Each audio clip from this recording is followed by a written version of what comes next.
থাকে মাটির ওপরে তা দিয়ে কোনো কাজ হয় না।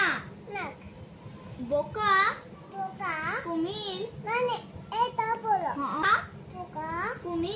কুমির সে কথা জানতো না।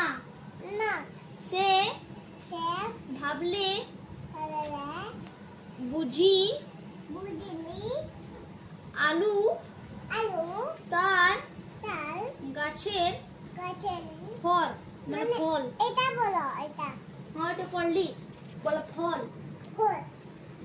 তাই এটা বলো হ্যাঁ পড়লি।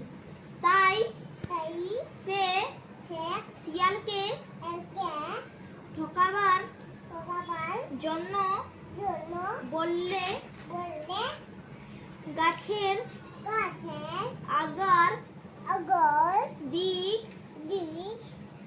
কিন্তু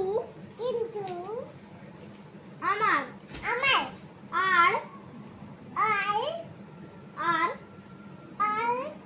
গোড়ার দিক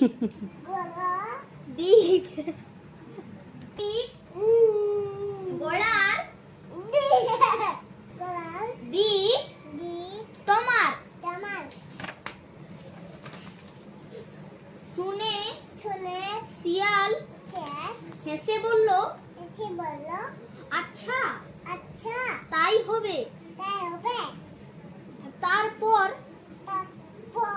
যখন আলু কাটে তার হ্যাঁ এটা পড়লি হ্যাঁ না বলছে বাড়িতে নিয়ে